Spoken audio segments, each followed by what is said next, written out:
हम इंसानों को इस धरती पर आए हुए करीब 40 लाख साल हो गए हैं और आज के इंसान पहले के इंसान से काफी अलग और एडवांस हो गए हैं। और आज जिन इंसानों की हम बात करते हैं वो होमो सैपियंस है और हमारी ये प्रजाति अंत में सभी प्रजातियों से लड़ने के बाद खुद को अपने दिमाग की वजह से जीवित रख पाई और अभी भी जीवित है।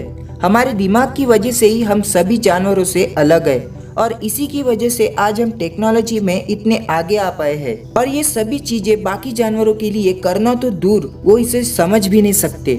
दोस्तों, सबसे पहले इंसानों की शुरुआत अफ्रीका में हुई थी क्योंकि वहाँ सबसे ज्यादा जंगल और पानी के सोर्सेस मौजूद हुआ करते थे और आज भी अफ्रीका में सबसे ज्यादा अलग अलग जानवर पाए जाते हैं। और इसका कारण यही है क्योंकि अफ्रीका में ही कई जानवरों की उत्पत्ति हुई थी और हम इंसान भी इन्हीं में से एक थे। आज से करीब 3.8 मिलियन साल पहले, मतलब कि 38 लाख साल पहले, अफ्रीका के जंगलों में एक तरह के इंसान पाए जाते थे जो कि 2 पैरों पर चल सकते थे और ये बाकी जानवरों की तुलना में बहुत ज्यादा फुर्तीले भी थे, जिसकी वजह से वो बहुत आसानी से पेड़ों पर चढ़ सकते थे, जो कि बाकी जानवरों के लिए मुश्किल था। इस इंसानी प्रजाति का नाम था ऑस्ट्रेलोपिथेकस। दोस्तों, साइंटिस्टों को कुछ साल पहले फॉसिल्स मिले थे जो कि करीब 33 लाख साल पुराने थे, जिनकी स्टडी करने के बाद उनको ये पता चला कि पुराने इंसान काफी लंबे हाथों के साथ पैदा होते थे क्योंकि उनको पेड़ों पर चढ़ने के लिए लंबे हाथों की जरूरत हुआ करती थी। लेकिन समय के साथ धीरे धीरे इनके हाथ छोटे होते गए क्योंकि हमारा पेड़ों पर चढ़ना ही बंद हुआ था और इस चीज को ही इवोल्यूशन कहते हैं। इवोल्यूशन का मतलब ही ये है कि प्रकृति और हमारा दिमाग मिलकर जिन चीजों की हमें जरूरत होती है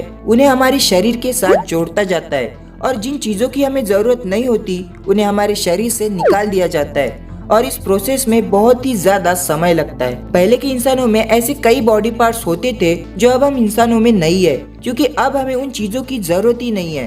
पहले के इंसानों के बाल बहुत ही बड़े होते थे क्योंकि तब उनके पास पहनने को कपड़े नहीं थे और लंबे बाल ठंडी में उनको गर्मी देते थे। लेकिन दोस्तों, अब ऐसा नहीं है और अब हम इंसानों के बाल दिन ब दिन कम होते जा रहे हैं और आने वाले 100-150 सालों में कोई भी बालों के साथ जन्म नहीं लेगा क्योंकि अभी ही हम युवाओं के बालों में इवोल्यूशन दिख रहा है। खैर दोस्तों, आज की इस वीडियो में हम देखने वाले हैं कि अगर पुराने बंदर विकसित होकर इंसान में बदल गए हैं तो आज के बंदर क्यों विकसित नहीं हुए, वो इंसान क्यों नहीं बनते। और एक और सवाल है कि अगर आज धरती पर अलग अलग तरह के बंदर मौजूद है तो आज अलग अलग तरह के इंसान विकसित होकर क्यों पैदा नहीं होते, क्यों इस धरती पर एक ही तरह की इंसानी प्रजाति मौजूद है। तो वीडियो को एंड तक देखिएगा। तो चलिए वीडियो को शुरू करते हैं।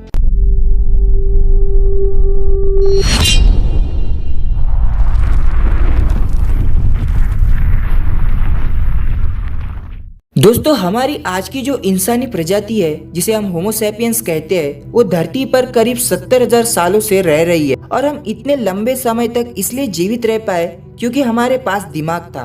हमने बाकी सभी इंसानी प्रजातियों को मारकर खुद को जीवित रखा। दोस्तों, जब स्कूल्स में हमें इवोल्यूशन पढ़ाया जाता है तब हमें ये बताया जाता है कि इंसान धीरे धीरे बंदरों से अलग अलग इंसानों में बदलता रहा है, लेकिन ये गलत है। मतलब जिस तरीके से हमें ये बताया गया ये तरीका गलत है। दोस्तों, ऐसा बिल्कुल भी नहीं था कि ये अलग अलग प्रजातियों के इंसान अलग अलग समय पर मौजूद थे, बल्कि ये सभी इंसान एक ही समय पर मौजूद थे। और जिन इंसानों को आज हम देखते हैं वो बाकी सभी प्रजातियों से ज्यादा दिमाग लगाने वाले और ताकतवर थे, जिससे उन्होंने बाकी सभी प्रजातियों को मारकर खुद का अस्तित्व बनाए रखा। और आज हम उन्हें होमो सैपियंस के नाम से जानते हैं, जो आज भी पृथ्वी पर मौजूद सभी जानवरों से ज्यादा ताकतवर और ज्यादा होशियार है और आज भी पृथ्वी पर राज कर रहे हैं। दरअसल दोस्तों, बंदरों की भी अलग अलग प्रजातियां होती थी और आज भी वैसा ही है। कुछ बंदर पहाड़ी इलाकों में रहते हैं जिसके कारण उनके शरीर पर काफी ज्यादा मोटे बाल होते हैं और उनकी त्वचा भी काफी ज्यादा मोटी होती है। और सिर्फ इतना ही नहीं, उनका खाना भी ऐसा होता है जिससे उनके शरीर में ज्यादा से ज्यादा गर्मी बनी रहे और ठंडी से उनको सुरक्षा मिले। उसके बाद आते हैं जंगलों के बीच रहने वाले बंदर, जिनको अखरोट वगैरह खाना पड़ता था और ये उन्हें अपने दांतों से ही करना पड़ता था, जिसके कारण वे काफी ज्यादा मजबूत जबड़े वाले बन गए। और ऐसे ही हम इंसान एशिया के नॉर्थ इलाके में रहते थे जहाँ का मैदान पूरा खाली था और वहाँ शेर ही सबसे ज्यादा पाए जाते थे और उनका शिकार करने के लिए बहुत ज्यादा दिमाग की जरूरत होती थी, जिसके कारण हमारा दिमाग काफी ज्यादा विकसित होने लगा। और फिर हम सिर्फ शेर ही नहीं बल्कि बाकी सभी जानवरों का शिकार करने में माहिर हो गए और इसी दिमाग के कारण हम आज भी बाकी सभी प्रजातियों से आगे हैं। जो अभी धरती पर रहती है। दोस्तों, अगर आपको याद होगा, जब हमें स्कूल में इवोल्यूशन चैप्टर पढ़ाया गया था, तब हमें ये बताया था कि दरअसल आज भी जो इंसान मौजूद थे वे भी सबसे ज्यादा दिमाग लगाने वाले नहीं थे, बल्कि इंसानों की एक और प्रजाति थी जो यूरोप में रहती थी, और वो थे नेंडरथल।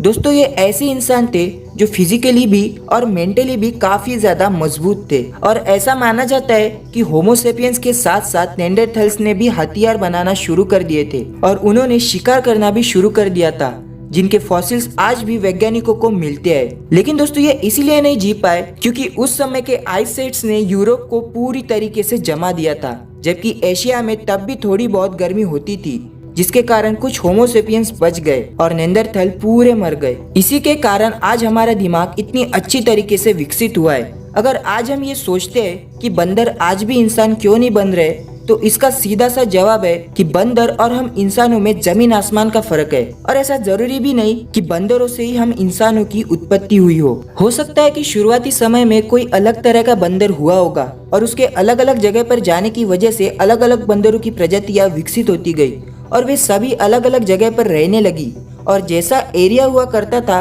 वैसे ही हमारा शरीर और हमारा दिमाग बनता जाता था। और इसीलिए कुछ प्रजातियां दिमाग से तेज होते गए और कुछ फिजिकली। जब वे प्रजाति और भी ज्यादा विकसित होती गई तो उनमें से ही हमें अलग अलग प्रकार के बंदर और चिंपैंजीज देखने को मिले, और उन्हीं में से एक बंदर को आज हम इंसान के नाम से जानते हैं। अगर हम ये सोचते हैं कि आज के बंदर इंसान क्यों नहीं बनते, तो ये तो ऐसी बात हो गई कि आज के इंसान बंदर क्यों नहीं बनते, क्योंकि धीरे धीरे हमें भी इवोल्यूशन की प्रोसेस को आगे बढ़ाते रहना चाहिए। अगर ये बात आपके पल्ले नहीं पड़ रही तो इसे आप एक एग्जाम्पल से समझिए। आपके पास एक एप्पल है जिसे आप बीच में से काट देते हैं, उसके एक टुकड़े को आप फ्रिज में रखते हैं और दूसरे को बाहर रूम टेम्परेचर पर रख देते हैं। अब इन दोनों की कंडीशंस अलग अलग है।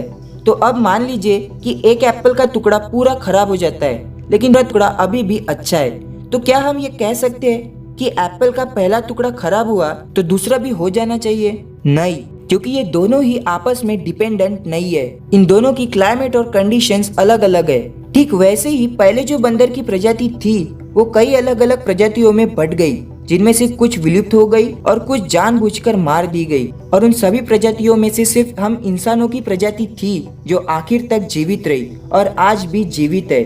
इसका मतलब ये बिल्कुल नहीं है कि हमारे साथ रहने वाले बंदरों पर हमारा कोई असर होना चाहिए या इन बंदरों का हम पर कोई असर होना चाहिए, क्योंकि हम सभी आपस में अलग है। आई होप दोस्तों आपको ये बात अच्छे से समझ में आ गई होगी।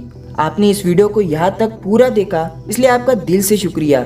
ये वीडियो अगर आपको पसंद आया हो तो इसे एक लाइक कर दीजिए, और ऐसी और अमेजिंग और नॉलेजेबल वीडियोस के साथ जुड़े रहने के लिए नॉलेज ज़रा हट के इस चैनल को सब्सक्राइब कर दीजिए। धन्यवाद।